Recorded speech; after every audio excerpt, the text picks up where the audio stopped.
Hello dear friends, मैं सुलेखा आपके साथ में हाजिर हूँ रिव्यू विद सुलेखा। हम ईटीवी न्यूज़ एंड रिव्यूज़ की जानिब से आपके साथ में फिर से हाजिर हैं। एक मकबूल व मारूफ ड्रामा जो बहुत मशहूर हो रहा है, बहुत ही ज़्यादा पॉपुलर हो रहा है, जिसने टीआरपी की बुलंदियों को न सिर्फ छुआ है, मकबूलियत के टॉप पर चल रहा है, जिसके एक एक एपिसोड के लिए लोग इंतज़ार करते नहीं थकते हैं। तो साहब, शुरू करने से पहले सबसे पहले आप झटपट एक काम को अंजाम दे दें, और वो ये है कि हमारे channel ETV news and reviews को लाइक करें, सब्सक्राइब करें, बेल आइकन को प्रेस करें और शेयर तो ज़रूर करें। Thank you. नाजरीन, हम बात कर रहे हैं ARY डिजिटल पर नशर होने वाले ड्रामा शेर की। शेर, जिसके सिर्फ नाम से ही इंसान जो है बहुत ही इम्प्रेस हो जाता है, और वो एक आप अगर इमेजिन करें तो आपके मन में जो एक इमेज आती है वो एक लियो कैरेक्टर की आती है, जो एक अल्फ़ा मेल की आती है, शेर। और शेर का जो किरदार अदा किया है वो हमारे बहुत ही प्यारे, बहुत ही गुड लुकिंग, बहुत ही हैंडसम दानिश तैमूर ने किया है। उनका जो वॉक है, उनका जो बोलने का अंदाज़ है, उनका जो चलने का स्टाइल है, उसको देख के लगता है कि जैसे कि वो शेर के लिए आप किसी और की कोई भी आप इमेज आपके मन में नहीं आ सकती है। जैसे लगता है कि दानिश तैमूर के लिए वो रोल बिल्कुल टेलर मेड है। और उनके साथ में हैं बहुत ही ब्यूटीफुल, बहुत ही स्वीट एक्ट्रेस सारा खान। सारा खान भी, उन्होंने जो डॉक्टर फजर का जो रोल अदा किया है बहुत अच्छा किया है। हालांकि मुझे वो थोड़ी सी यंग लगी उस रोल के लिए, लेकिन ठीक है, but it's okay, not really bad, but चलता है। बट दानिश तैमूर ने तो पूरा जो एक, जैसे लगता है कि पूरे आसमान को घेर लिया है। पूरा जो उन्होंने अपना किरदार अदा किया है, एक एक जो उनका स्टाइल है, एक एक उनका देखने का अंदाज, एक एक उनका बोलने का अंदाज, दैट इज़ एब्सोल्युटली मार्वलस। तो हम बात करेंगे ये जो अभी दो एपिसोड्स आए, तो episode number 25 and episode number 26, जिसका हम लोग बहुत ज़्यादा इंतज़ार कर रहे थे, क्योंकि वो टर्निंग पॉइंट एपिसोड्स थे। टर्निंग पॉइंट एपिसोड्स वो इसलिए थे क्योंकि उसमें शेर वापस आए अपनी मदर्स के पास में, अपने घर में, और एकदम जैसे कि अनएक्सपेक्टेड तरीके से उन्होंने एंट्री ली। एवरीबडी वॉज सरप्राइज्ड, बस शेर just came back and he just came, and सब लोग सरप्राइज हो गए। और आपने अगर शेर ड्रामा फॉलो किया है तो आपको बहुत अच्छी तरह पता होगा कि सबसे ज़्यादा कौन टेंशन में आ गया था। हाँ, उनके जो अंकल हैं बदर जमा और उनके जो दो लड़के, तो उन लोगों की तो हवा ही निकल गई थी बिल्कुल। दे वर सो स्केर्ड, एकदम घबरा गए थे दोनों जन कि ये कहाँ से आ गया। तो शेर आए, अपना जो है अपनी मदर्स के साथ में उनका रीयूनियन हुआ। सब लोग बहुत इमोशनल हो गए, बहुत ही प्यार मोहब्बत से सब मिले। उनकी सिस्टर्स जो हाफ सिस्टर्स हैं और उनकी जो रियल सिस्टर हैं, वो सब लोग बहुत प्यार मोहब्बत से मिले।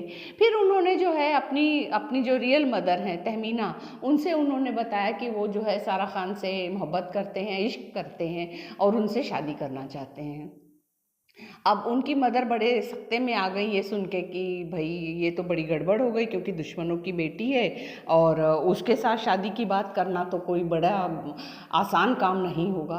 तो फिर भी लेकिन ये लोग जो हैं, उनकी मदर भाई अपने बेटे की मोहब्बत में मान जाती हैं, और काका साहब के यहाँ पे और जो है मलिक फैमिली को फ़ोन करती हैं कि मैं आपसे माजरत करने आना चाहती हूँ, माफ़ी मांगने आना चाहती हूँ।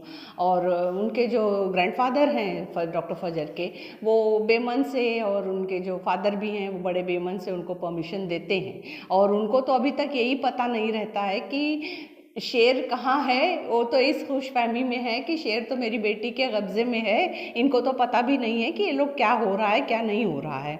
इन्होंने तो इसी गलत फहमी में उनको बोला कि अच्छा आप आ जाइए। अच्छा, आते हैं भाई। उसके बाद में जब दैट सीक्वेंस वेयर फजर के पेरेंट्स ऊपर छत बालकनी से खड़े देख रहे हैं खिड़की में से, और शेर अपनी पूरी फैमिली के साथ में जब वो उतरता है और उनके फादर के एक्सप्रेशंस, उनको जो रियलाइजेशन होता है कि शेर यहाँ आ गया है, इसका मतलब है कि उनकी बेटी ने उनको धोखा दिया, वो रियलाइजेशन, वो पूरा मोमेंट, और जो उनकी फजर की जो फुप्पू हैं उनका जो तमाशा ड्रामा, वो चिल्ला चिल्ली, वो सारा कुछ, वो अपने फादर के सामने उनका चीखना चिल्लाना, और वो जो उसके बाद जो पूरा ड्रामा फॉलो होता है, और उनके सारे प्रोवोकेशन के कारण, जो उनकी फुप्पो हैं उनके सारे प्रोवोकेशन के कारण जो है सारा का सारा बिल्कुल, अगर जो बात बन भी सकती थी वो बात पूरी तरह से बिगड़ के बिल्कुल लिटरली रायता फैल जाता है।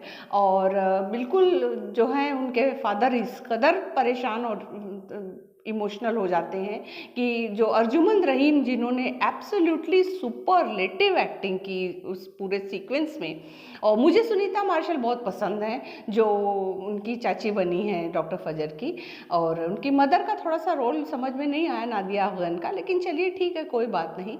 बाकी जो ये हैं अर्जुमंद रहीम, जो उनकी फुप्पू बनी है, वो जो तमाशा चिल्ला चिल्ली करती हैं, जिसका अंजाम फाइनली यही होता है कि उनके फादर जो हैं फजर के, उनको एक क्वालिफाइड डॉक्टर, अपनी खुद की बेटी, और उनको इतना भी नहीं रहता है कि ये मेरी बेटी है, ये पूरी तरह से एजुकेटेड, क्वालिफाइड, फॉरेन एजुकेटेड लड़की है, उसका वो हाथ पकड़ के वो बिल्कुल ले जाके शेर की गाड़ी में, उसको धक्का भी नहीं देते हैं, शेर की गाड़ी में उसको ले जाके फेंक देते हैं। That was very surprising and sad to watch. वो देखने में बहुत दुख हुआ कि लड़की की ये पोजीशन है, एक क्वालिफाइड डॉक्टर, साइकियाट्रिस्ट की ये पोजीशन है एशियन फैमिलीज़ में, और लोग इस तरह से उसके साथ में ट्रीट करते हैं उसको। लड़की को इमोशनल, साइकोलॉजिकल, फिजिकल जो सदमा, धक्का लगना होता है वो तो लग ही जाता है, और उसके बाद में वो गाड़ी में ही बेहोश हो जाती है। और सबसे अच्छा मुझे ये लगा कि शेर की मदर उसके साथ पूरी तरह से रहती हैं, उसको प्यार मोहब्बत से उसके साथ में ट्रीट करती हैं। गाड़ी रोकी जाती है, उसके मुंह पे पानी मारा जाता है, छींटे मारे जाते हैं, और लगभग नीम बेहोशी की हालत में वो घर में लाई जाती है। डॉक्टर आता है, डॉक्टर भी बताता है कि सदमा लगा है इनको, और शी फील्स सो हेल्पलेस। उसके बाद में उसको नींद का इंजेक्शन देके उनको सुला दिया जाता है, और उसके बाद में ये बात होती है कि अब इनका निकाह किया जाएगा। अब निकाह होता है कि नहीं होता है ये तो अगले हफ्ते में पता चलेगा। और ये है कि ये पूरा एपिसोड जितना ही रोमांचक था और उतना ही टेंशन वाला भी था। कई जगह पे मुझे बहुत तकलीफ़ हुई देखते हुए, कई जगह पे अच्छा भी लगा। सबसे ज़्यादा मज़ा तो बदर ज़मान का एक्सप्रेशन देख के आया है, जो कि उनकी तो समझ में ही नहीं आ रहा है कि क्या हुआ, और एंड में यही हुआ है कि उनको लग रहा है कि डॉक्टर ने धोखा दिया है, और डॉक्टर साहब की तो जो है अब देखा जाए क्या उनके साथ में होने वाला है। तो इस ड्रामे के डायरेक्टर हैं एहसन तालिश, उन्होंने तो ड्रामा को बिल्कुल ग्रिपिंग बनाया हुआ है। और अगर आप नहीं देख रहे हैं तो इस ड्रामे को आप ज़रूर से देखें और हमारे साथ जुड़े रहें। कमेंट्स में हमको ज़रूर बताएं, हमें लाइक, सब्सक्राइब और शेयर करना बिल्कुल ना भूलें।